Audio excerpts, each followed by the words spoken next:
Gold is at an all-time high right now, and you are missing out on a gold rush. Let me show you how to pan for gold in 3 simple steps. First, stratify. We want to be as aggressive as we can with this, shaking back and forth on the pan. That's going to settle that gold all the way to the bottom. Why is that? Well, that gold is so much heavier than everything else in your pan that this simple shake like this is going to loosen everything up, and that gold is just going to drive its way to the bottom because it's so stinking heavy. Next step, it's going to be to clean the pan out. To do that, we're going to go like this. Keep this bottom of the pan pretty much level with the water.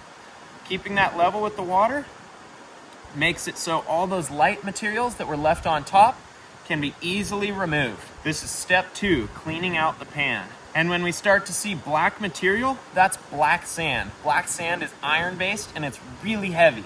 What we want to do, go back to step 1. And we're going to repeat steps 1 and 2, stratify and clean out until we have gotten down to only black material or only the heavy material. These steps can be a little bit easier if you were to have classified before. Classifying would be making sure that you only have one size material. You'll notice I have these big chunks of rock in there, and when I have that, well, it makes it a lot trickier to do this all in one way. I'll have to be a little more vigorous to get those rocks right off the top. But I'm a little lazy today, so we're not going to classify. I start seeing that black material, and I'm going to switch back to stratify. Holy smokes. What the heck? I should not be seeing that in there already. Woohoo! Since I hadn't classified anything, that gold couldn't work its way all the way to the bottom. We got to make sure that we stratify this material really hard. Work that gold nugget all the way to the bottom. As we finish up step 2, we're going to make sure we clean it off one more time, get the last of those blonde sands out of the pan. When that's done, you're going to see only black material. You're going to go ahead and stratify one more time. That's going to shake everything to the very bottom. When it's at the bottom, we are ready for step 3, our final step where we get to see the gold. Make sure that everything's at the front of the pan. Your gold is down at the bottom. We're going to peel it back. Some people like to swirl. The swirl technique is pretty easy, but it can sometimes pull that gold down to the bottom of the pan. When I'm saying to swirl, you're always going to keep this side as the very top because we want to only keep our gold here, and all of our light materials should peel down to here.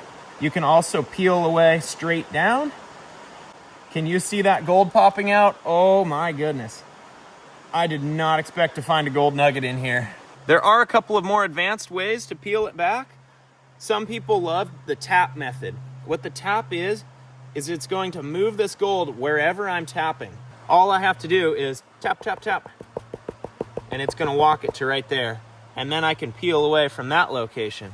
The tap method is a lot easier when you have things sorted out a bit more. When you leave all of these rocks in there from not classifying, it's a little tricky, but you can still work it when you're at the very end of the pan. You can see in this pan, I not only have gold, but I also have lead. This is going to be lead from a shotgun shell. We call that lead shot. Every shotgun shell that's shot has tons of these little guys in it. Nowadays, they're trying to transition over to steel shot instead of lead to be a little cleaner for the environment, but that means we're going to find a lot of lead from the old days. Now that you know how to pan for gold, make sure you don't miss my video on 5 things every gold panner needs to know.